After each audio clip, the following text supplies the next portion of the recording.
Thank you, Mr. Aki, for that thorough analysis. Much as I'd like to go to Japan, I'm glad this conference is held in Japan because your English is a heck of a lot better than my Japanese. We're just on that. It is in 2026. Oh, there we go, 2026. So we're all going to Japan in 3 years' time. We've got plenty of time to practice. 6% is the new 4%. That's the basis of my presentation, a position I'd like to put to you, and talking about how market-linked retirement income streams can rewrite the retirement income rulebook. Here's an agenda I'm going to go through, and please note the disclaimer at the bottom there that says if you think I said something controversial or misleading, that you just imagined it. And I didn't actually say that. So let's start off with just revisiting the 4% rule. It's the most well-known rule in retirement income, and it was first postulated by William Bengen in 1994.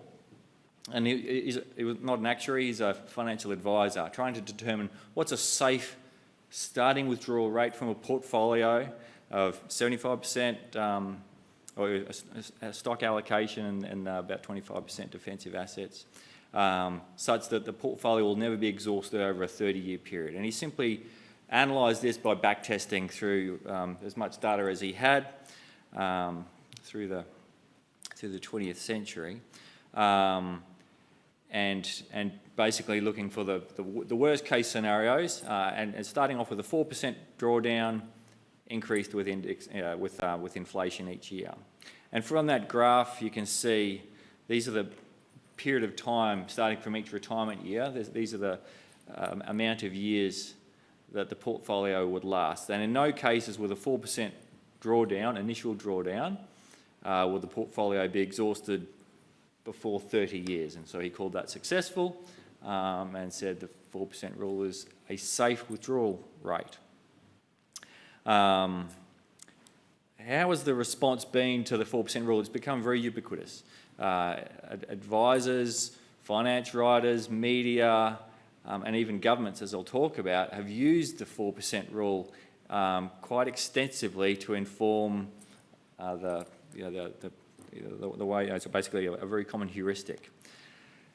There's a lot of analysis has been done subsequently. There's lots of studies, and I've pointed to a few here. And here's some headlines. The 4% rule is dead. You've got to rethink it. Some people are saying you should draw more. Generally, they're saying the 4% rule should actually be lowered. What I find is amusing, some studies get reproduced every single year and come up with a new number for that year, which seems to be a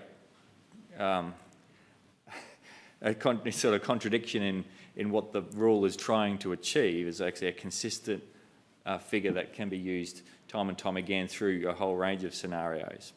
But they're all making one mistake in common. It's not a rule, it's a rule of thumb. Retirees, advisors never follow a rule blindly until the portfolio is exhausted. No one will ever spend, if a rule tells someone, well, look, you need to draw $50,000 this year, and you've only got $50,000 left in your account, nobody's going to draw $50,000. It simply is never followed to the letter. Instead, it has been used as a rule of thumb to guide starting drawdown behaviour. But of course, people adjust over time. They adjust to better investment returns, to poorer investment returns, to changes in personal circumstances, etc. And so viewed correctly as a rule of thumb instead of a rule, let's identify if the 4% rule of thumb is still valid. So I'm going to go through each of the original assumptions and just critique them to some degree. First of all, what's a reasonable lifespan for retirement planning? The original study looked at 30 years, in fact, and that's more generous than many. That's actually more than life expectancy, but I would argue that 30 years is still inadequate. These are what I would call the reasonable lifespans, which are the 80% confidence age that singles and couples aged from 50 to 80 these are the ages they need to plan for. This is using Australian data, to have 80% confidence of not outlasting their savings. And as you can see, there's actually very little difference between the 50-year-old, which is the smaller number, and the 80-year-old. And in fact, there's no difference up the top end for couples, whether for male-female couples or female-female couples. It's 97 and 98, the ages, regardless of whether each spouse is between 50 and 80. They need for 80% confidence, they need to be planning for quite advanced ages, 97 to 98. And so people retiring at 60 or even 65 need in excess of 30 years to be confident that their retirement savings won't be exhausted. I picked 80% because of consumer research that I performed that's a typical level of confidence that people would like to have. They certainly don't want a flip of a coin, 50-50, targeting life expectancy. Conclusion, we need to be planning for greater than 30 years. Next one, do retirees need constant real income? That was the basis in the original study, and the answer is clearly no. Now, I've used the term here, there's a misconception about this retirement income smile.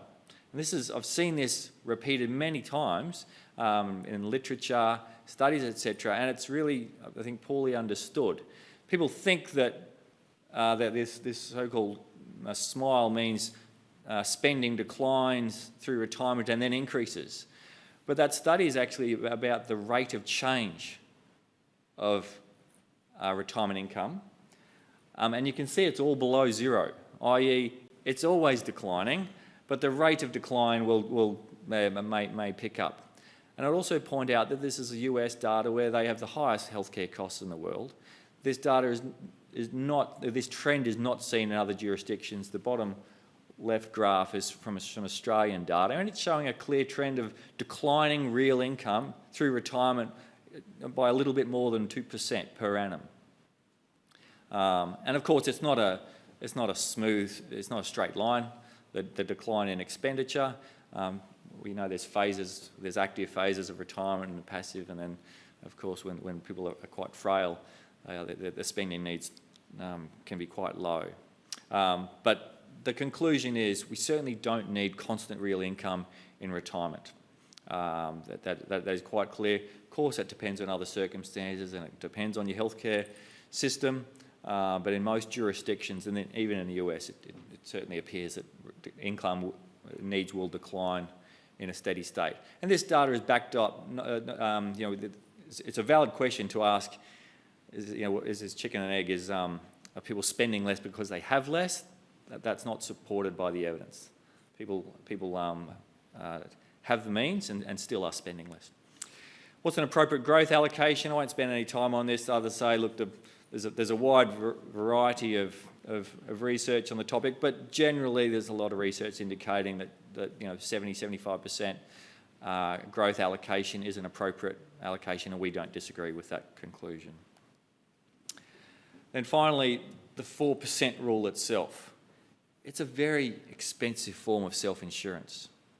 The graph on the left there shows terminal wealth after 30 years of following this 4% rule, again through history, and it's showing that in almost all cases, wealth at death was greater than at commencement of retirement. Wealth after 30 years was greater. You see that's the line there, the horizontal line. It's the starting value. There's several occasions where it dips below 100% of the original capital, but doesn't go to zero. And so the 4% rule was designed to avoid exhaustion, but it's very inefficient. And then on the right there is showing what would have been a safe withdrawal rate through different periods in history. And again, this is US data, but it is replicable in other jurisdictions, certainly Australia. And so, if the average is well above 4% as a safe withdrawal rate. And so most historic scenarios support an initial drawdown of well in excess of 4%, even with constant real income. In Australia, we've effectively industrialised the 4% rule with our minimum drawdown rules from account-based pensions. Now, these are the minimums, they're age-based. You can see they increase with time, with a general philosophy that we're trying to target rising nominal income and therefore somewhat constant real income over time. And you actually would achieve constant real income if you had these very specific series of returns, positive returns, and then a drop every 5 years or so when the rate jumps up. But in reality, we have this very uniquely Australian result. This is a projection that we see very commonly of someone's real income over retirement, that it rises quite substantially in real terms, starting off at 4%. And of course, this has been going on for 20 or 30 years, these drawdown rules, and that has been admittedly quite a positive period in history in terms of investment returns and low inflation. But it is demonstrating the inefficiency of a 4% drawdown rule. And unfortunately, we think it's unfortunate, the majority of Australian retirees draw the minimum. It's a legislative minimum. They think it's guidance from the government. They think it's the appropriate, the safe thing to do. And so they certainly could be doing better, but they don't. And finally, on this topic, people have access to a lot of contingencies in retirement. And we don't talk about these enough. People are very used to changing their lifestyle when circumstances change. In Australia, we're very comfortable with variable rate mortgages. It's the most common type of mortgage. And at the moment, people are just tightening their belts a little bit to accommodate rising interest rates, and they're quite comfortable to make changes in lifestyle within tolerances, of course. And of course, there's these other contingencies. Many retirees live in their own home and do have access to that capital in various ways. Social security is often means tested and can increase in tough times. The majority of people retire as couples and then become singles, and so their total wealth needs change. 80% of Australian inheritances are going to people aged 50 and above. People have access to savings, and of course we've seen through COVID and the GFC, government stimulus is available in many jurisdictions to assist in those worst times. And so again, I'm posing the question, do we need to protect against the tail risk by having low drawdown rates when we do have quite a number of other contingencies typically available? And of course, it's not a rule, it's a rule of thumb. So summary, the objectives of the Australian Retirement Income Covenant are on the right there. I think our conclusion is they are appropriate objectives for retirement income. We want to maximise income. We also want to make sure it's sustainable and doesn't run out, can last a sufficient period of time. Now I'd like to introduce the topic of market-linked retirement income streams or lifetime income streams. There's been a bit of a pendulum shift over time. We've had defined benefit pensions where all the risk is on the provider, and these are wonderful vehicles, but of course they're unsustainable to be able to provide, and so it's certainly in Australia. I think there's one open one. Get in if you can. And the pendulum shifted all the way to the other extreme with account-based pensions.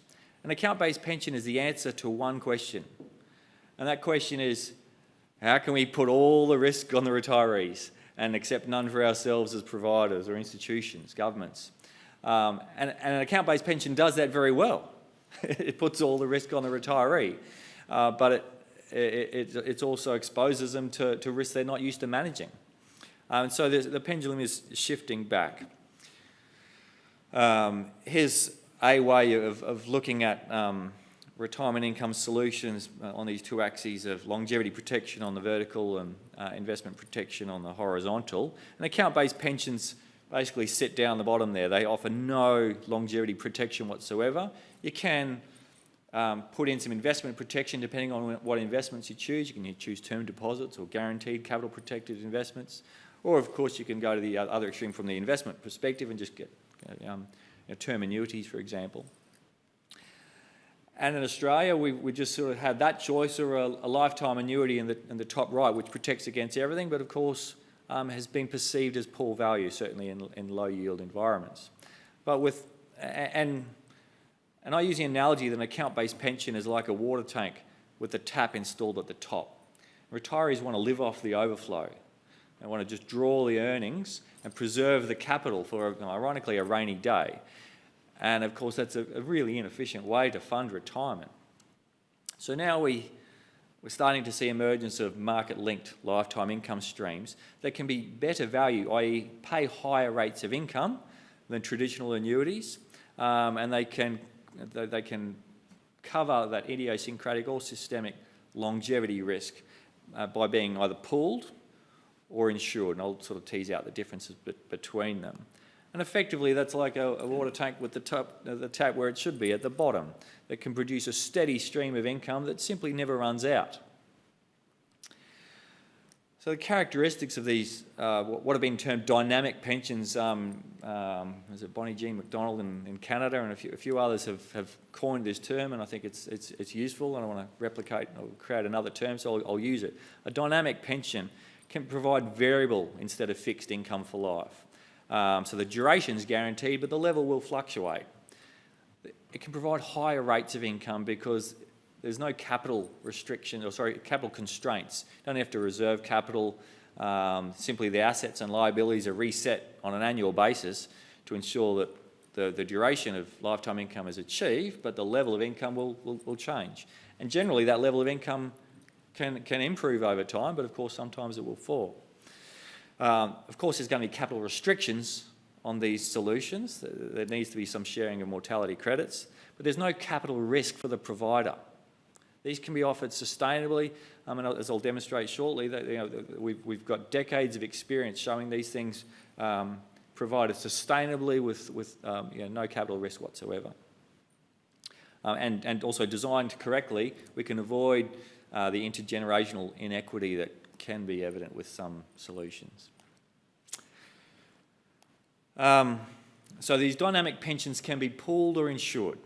So we've seen in Australia examples of both. They've got advantages and disadvantages.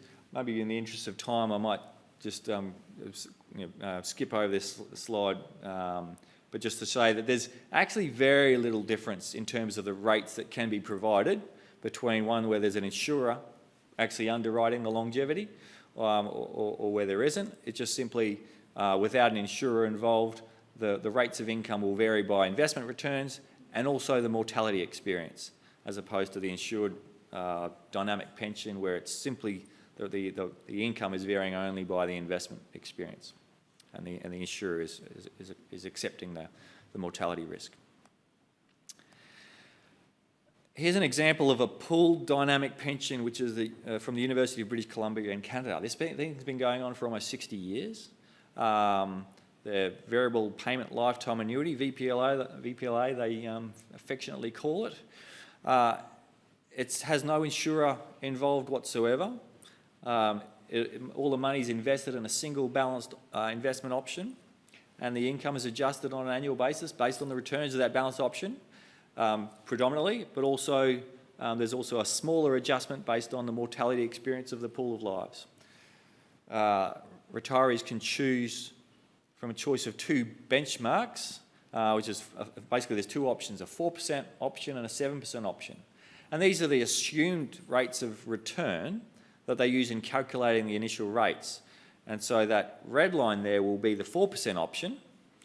It'll start lower, but every time investment returns exceed the benchmark of 4%, which is most of the time, the income will rise proportionally, whereas the 7% option will start higher, and this is in real terms. It'll probably fall in real terms unless you're meeting that 7% benchmark plus CPI or plus inflation. And down the bottom there, this is their chart, so I don't feel like I have to add any disclaimers. We wouldn't get away with this in Australia, but they've put what they think is a fair guaranteed annuity level of income. Of course, that will fluctuate based on the yield environment at the time. But yeah, this thing's been operating since 1967. Their participants are comfortable with the income fluctuating, and it's been going very, very well. The the point about those benchmarks is there's no right or wrong in setting a benchmark. It just simply sets the shape of the income. And so in Australia, we've seen a range of benchmarks made available in some solutions brought to market, and they just simply change the starting rate and also the ongoing income. Here's an example of a insured dynamic pension, which is one that AMP has recently launched, called the MyNorth Lifetime Income Account. This is an account-based solution, so there's no pooling whatsoever of investments. Participants can simply choose whatever investments they like from a sophisticated platform. They can choose direct equities, managed portfolios, etc. And there's various options available. And the income for life is guaranteed by an annual bonus, which is underwritten by an external insurer. So this annual bonus is effectively reverse life insurance. So if an ICL is a reverse DB, then this is a reverse ICL, I think. And so, normal life insurance, the premiums are deducted over time and they get larger and larger, and then at the end a lump sum payment is made to the beneficiaries.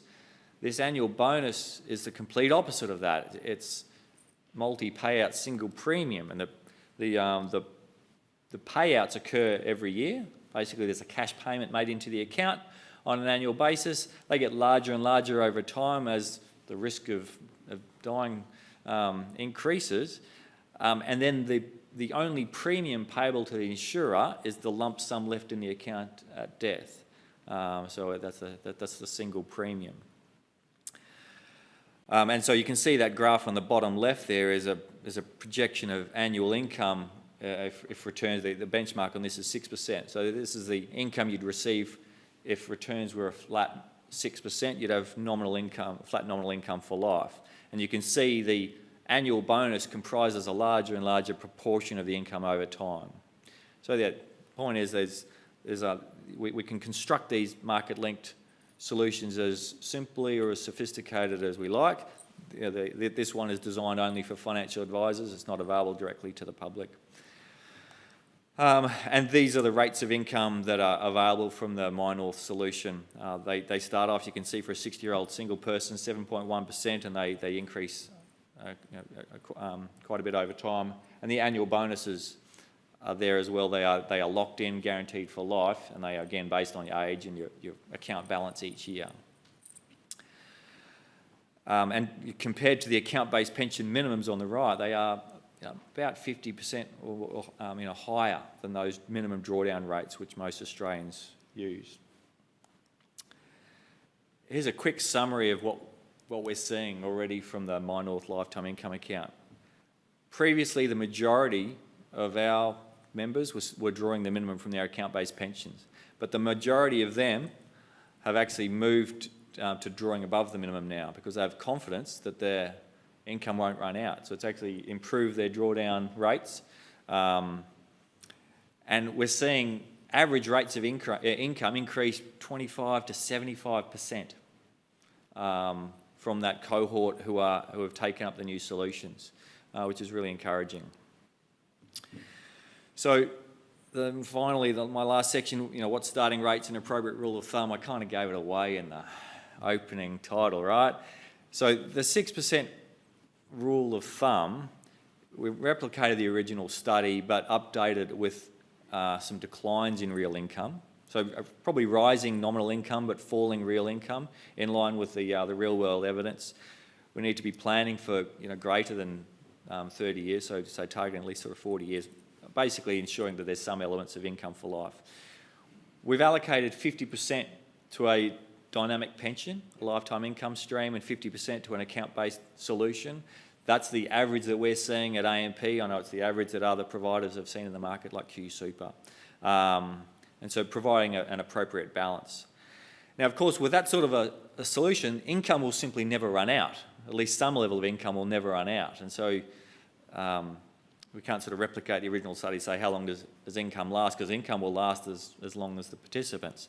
But instead, we've had a look at what's the average level of income from age 60 to 100 using this strategy, and again back testing using the same data as the initial study. So with an account-based pension alone, the 6% rule is not perfect. You're running out of money 25% of the time, and basically you have no income. But with a dynamic pension, again, 24% of the scenarios, the average income is less than the target, but in the worst starting year, through almost the last 100 years, the average income is 80% of the goal. That's the worst case scenario.